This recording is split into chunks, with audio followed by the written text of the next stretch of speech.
Hi everybody and welcome to the vlog. Kailangan na talaga nating ma-film yung topic na to bago na naman maubos guys yung mga skincare products na ginagamit ko. Nagpahinga ako sa vlogging for a year. May mga ilan akong skincare products na na-try at hindi ko na din talaga nagawa ng film.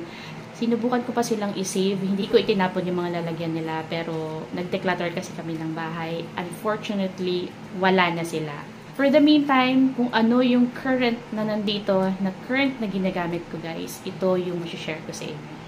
Hindi din talaga naging madali yung pinagdaanan ng skin ko. I had a skin condition na talagang ilinaan ko na sa dermatologist.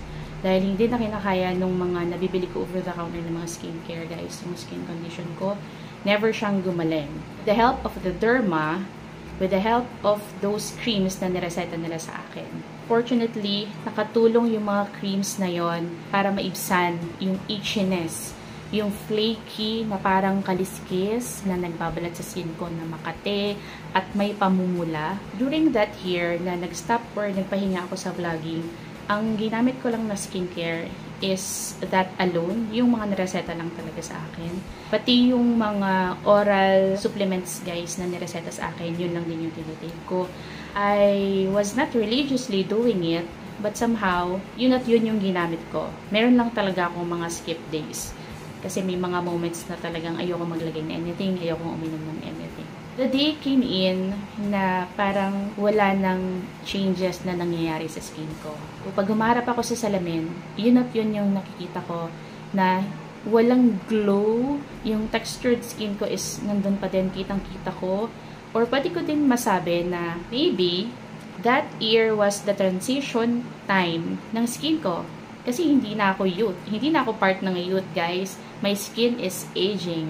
Napansin ko yon syempre, lalo na we're very particular pagdating sa skin ng mukha natin.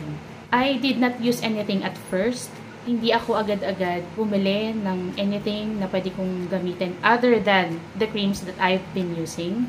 Hinayaan ko lang siyang ganon. The downside is, it made me feel down. Every time na humaharap ako sa salamin, down na down yung feeling ko. Kasi nga, hindi maganda yung kondisyon ng mukha ko. Aminin natin guys, hindi biro yung struggle natin individually pagdating sa skin ng pagmumukha. Kasi mukha natin yan, diba? Yes, hindi ako ma-pimples, katulad ng karamihan sa atin. Pero hindi yun excuse para hindi ko rin maramdaman kung ano yung nararamdaman ng iba. Lalo na kapag nagiging sobrang textured at nag-iiba talaga yung condition ng skin ko sa face. So, I have the same feeling like yours, mga sis. So, andun din yung pakiramdam na down ka, ayaw mong lumabas. Pwede nga lang, hindi ka natitingin sa salamin, di ba? Kaya lang kasi, nagtatrabaho tayo, lumalabas tayo, may mga activities tayo na kailangan gawin. It also affects my mental health. So, pare-pareho tayo. So, yung panahon na yon, hindi ako nag-vlog. Ang ginagawa ko, nanonood na lang ako ng nanonood. Nag-enjoy ako sa entertainment ng social media. Mahilig ako sa mga skincare topics eh. There was this woman, an aged woman. Unfortunately, hindi ko na-save yung channel niya at hindi ko maalala yung pangalan niya. Yun yung pinagsisisihan ko ngayon. Sa kanya ko nalaman kung gaano kahalaga ang toner and essences. Ano nga bang paki natin sa mga toners and essences, diba? Hindi naman siya ganun ka-importante at gastos lang din yan. Na-realize ko, habang pinanonood ko yung vlog episode niya na yon, naalala ko yung mga araw na humarap ako sa salamin na ang nakikita ko is textured skin na nagtatransition na sa papuntang aging skin. Mukhang kailangan na niya ng change. I was using only one cream in my face during that time. Kasi yung iba pang nareseta sa akin na additional creams is hindi ko naman tuluyang ginamit dahil nga medyo expensive siya. Even the sunscreens, guys, hindi ko rin talaga siya tuluyang ginamit. Hindi na rin ako nag-repurchase kasi nga medyo mahal nga talaga. Kakanood ko ng mga vlog episodes niya, napaisip talaga ako. Isa siyang aged skin and talagang pinatunayan niya dun sa vlog episode niya na may malaking change sa skin niya yung paggamit ng toner and essences. And that will lead us sa first part ng vlog episode na to. At ang unang product nga na sinubukan ko ay ang toner ng Skintific. This was featured sa aking vlog episode na kinanda ko sa Calagwas. This is Skintific 5x Ceramide Soothing Toner. Meron siyang probiotic complex, calendula, It maintains the skin barrier, it calms the redness, and it stabilizes skin microbiome. Secondly is ang ginseng essence water, which is this one. The ingredients, ginseng root water 80% and niacinamide 2%. The next one is the Anua heart leaf 77%. Ayan siya. This is also a soothing toner. The last one, ang dami ko talagang ginamit na mga toner mga kapatid, is this Propolis Synergy Toner. Meron siyang propolis and honey extract and meron din siyang glycerin.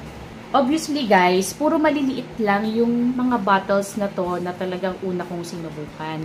Pero si Skintific mga kapatid, this is not my first time to use this. Wala silang travel kit na ganitong size nung una. Ang first bottle ko ng Skintific is yung regular size agad nila, which eventually sobrang ganda ng effect niya sa skin ko.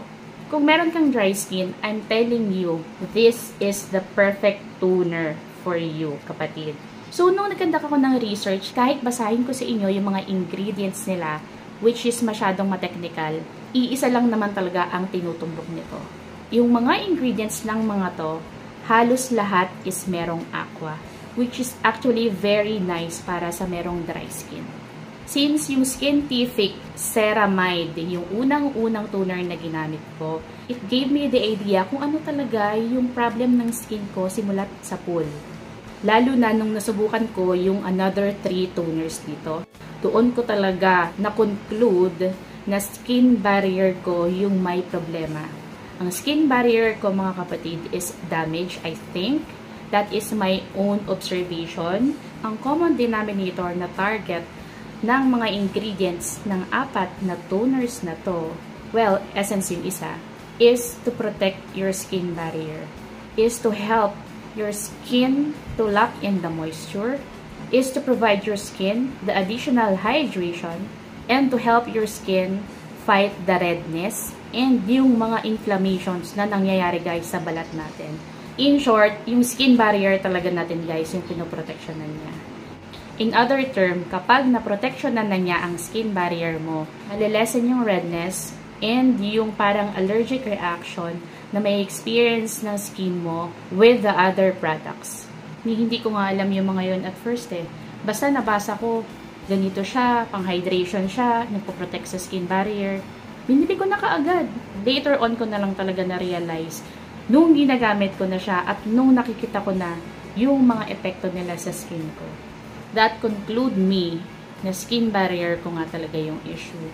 Very reactive yung skin ko pagdating sa mga skincares na ginamit ko before. Pero hindi aabot ng 1 buwan guys. May lalabas at may lalabas sa balat mo na parang textured siya, may redness na siya.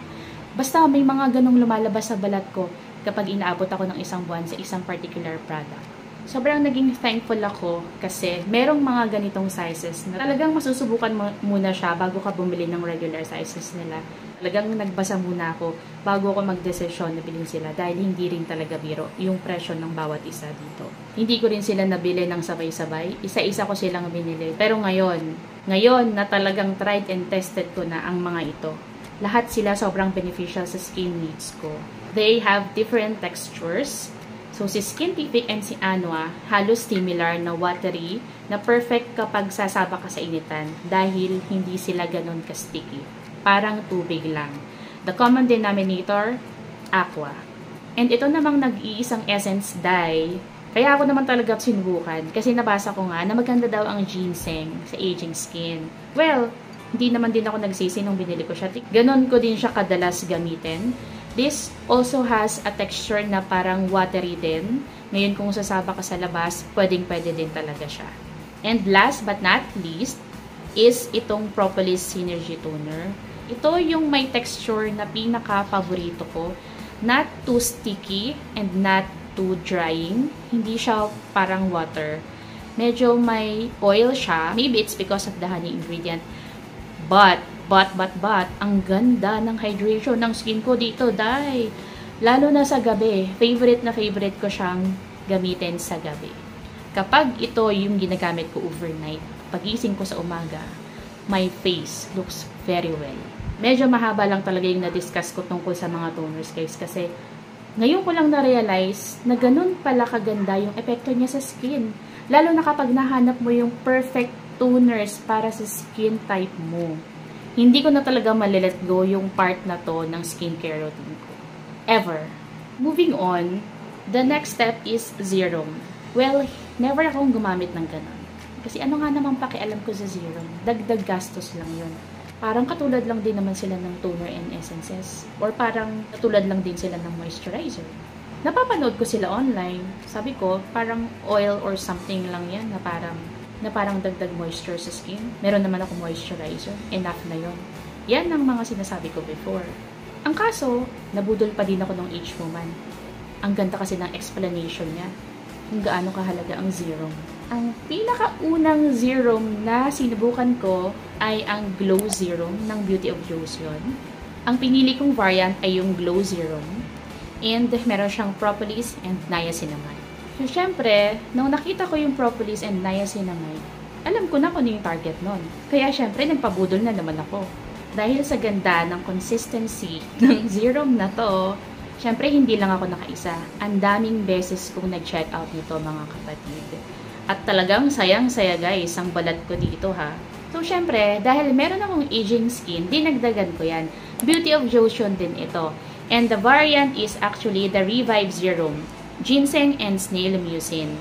Alam nyo naman, pag aging skin, kailangan natin ng ginseng. Pampabata, charot. Pero walang halong biro. Ang ginseng, kaya naman talaga nasabing nakakabata, is nagbo-boost kasi siya ng collagen. Meron din naman talaga siyang function like nire-reduce niya din yung inflammation like yung redness sa skin natin. Siyempre, dahil din sa chismis at impluensya ng kaibigan na mahilig din sa mga Korean products, napabili ang lola ninyo ng vitamin C. And ito yung ginamit kong vitamin C. Hindi rin niya ako binigo. Ang ganda din ng epekto sa skin ko. Palibhasa, propolis yung nakalagay. Kaya na-attract na naman ng lola ninyo. Siyempre, alam nyo na inflammation, redness, antibacterial, mga ganyan. Bukod dito sa tatlo, merong isang bumihag sa puso ko. Bagong-bago pero mauubos na din. Ayan. First time kong gumamit ng Toriden Serum. This is their Dive-In Serum. Low molecular hyaluronic acid. Si hyaluronic, it's very common na it provides hydration to the skin. When there is a claim of low molecular, ang sabi, nagbibigay daw yan ng intense moisture sa balat. Kapag magka-partner ang low molecular at ang hyaluronic, deeper daw yung target niyan sa skin. Yung moisture sa skin natin na binibigay niyan is nasusustain deep in our skin. This year ko lang to ginamit at buti na lang meron silang ganito, no? Itong tatlo, last year ko pa talaga ginamit yung mga to, no? Maraming beses ko nga pinag-isipan bago ko to check out. Pero hindi niya ako binili. Siya yung may pinakamagandang outcome sa skin ko sa kanilang apat. I realize, same na same lang din guys yung target nila sa skin. Kaya siguro talagang nahihiyang ako. Inflammation pa din talaga. After kong ma-realize na babalik na ulit ako sa gamit ng mga bagong skincare, ito yung unang-unang product guys na ginamit ko. Nag-switch ako from the cream na nireseta sa akin ng Derma to this one. Hindi ganito guys yung lalagyan ng unang-una kong check out kasi wala pa ito last year. 1 year ko na pong gamit ang Skintific. Opo, ganun ko po siya katagal ginamit kasi ganun ko po siya katagal minahal. 1 taon ko na pong ginagamit ang Skintific Moisturizer. 30 ml lang guys yung una nilang release na size ng moisturizer nila. And nakailan din akong ganun bago to lumabas. Love na love ko talaga guys yung size na to kasi naglalast siya for more than 3 months. Halos same din guys yung ingredients niya with the toner. Ang naiba lang is meron itong centella and meron siyang marine collagen.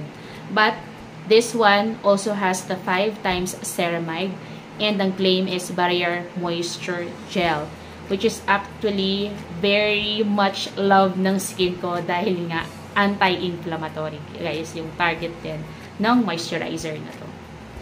Ang pinakamagandang kwento sa moisturizer na to is since hindi siya cream, medyo gel lang yung texture niya. Pero guys, once na nalapat na siya sa skin mo at once na mag-set na siya, hindi nagiging oily yung balat mo.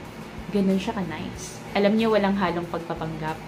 Wala na akong ginamit na iba pang moisturizer other than this one. Alam mo, kahit ilang layers pa ng skincare ang nilapat mo dyan sa face mo, baliwala lahat ng yan pag wala kang sunscreen. As I recall, Isntree yung sunscreen na huli kong ginamit bago ako magpahinga sa vlogging. Nung bumalik ako sa pag-aalaga sa skin, 3 yung sinubukan kong skincare. Dinalikan ko pa rin si Isntree. Gumamit din ako ng Beauty of Joseon kasi it's very, very popular. Lagi ko siyang nakikita sa social media na ang dami rin talagang nahuhumaling. Maganda din talaga yung sunscreen na yon. Pero, ang nagwagi, 3 sunscreens lang yung sinubukan ko kasi medyo mahal din talaga naman ang mga sunscreens. Ang nagwagi, mga kapatid, ay ang Madagascar. Alam nyo, at first, akala ko, halos pare-pareho lang yung epekto nila sa skin. Halos pare-pareho lang yung outcome nila once na mag-set na sa skin. Pero hindi pala. Nagva-vary din pala yan, depende sa mga ingredients nila. The very good thing about those 3 na natry ko is lahat sila walang white cast. Kung papipiliin ako, lahat pa rin sila pipiliin ko. Nanalo lang talaga itong Centella. Simple lang yung explanation ko. Halos pare-pareho lang naman yung sun protection nila. Tapos pare-pareho din silang Korean products. Kaya nanalo si Madagascar.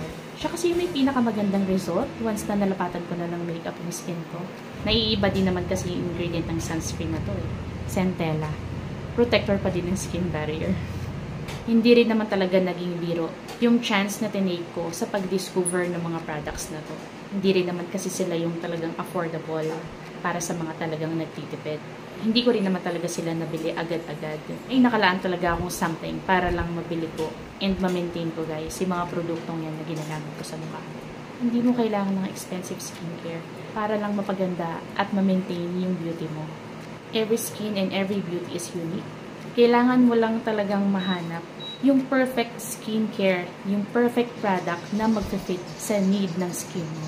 Pag-ipunan mo, gastusan mo, isama mo sa budget. Huwag kang manghinayang kasi para yan sa sarili mo. Para yan sa self-care mo. Isang araw gigising ka.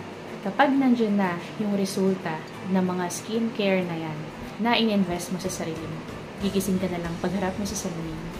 I feel good about myself. At mafe-feel mo na this time, mas motivated ka to go through life and you will keep going with this life. Sa buong buhay ko, ngayon lang ako nagtagal sa skincare ng more than 3 months or ng more than 1 year. Special mention sa Skintific Moisturizer. Hindi ko din talaga inakala na mahihiyang ako ng bongga sa lahat ng to. Ang conclusion, mukhang pangmatagalan nga talaga guys yung mga skincare products na to. Well, maraming salamat sa mga taong nakapaligid sa akin na palaging nagre-remind na huwag kong ituloy ang pagre-review. Dahil muntik na akong mag-review guys. Sa kagustuhan kong mapakinis yung skin ng face ko, muntik na talaga akong mag-review. Ikabilin-bilinyan din kasi ng nanay kong conservative na wag daw akong gagamit ng something na magbabalat yung skin ko. Well, maraming salamat sa mga influencers na nag-share ng kanilang mga reviews. Marami talaga tayong natututunan sa kanila.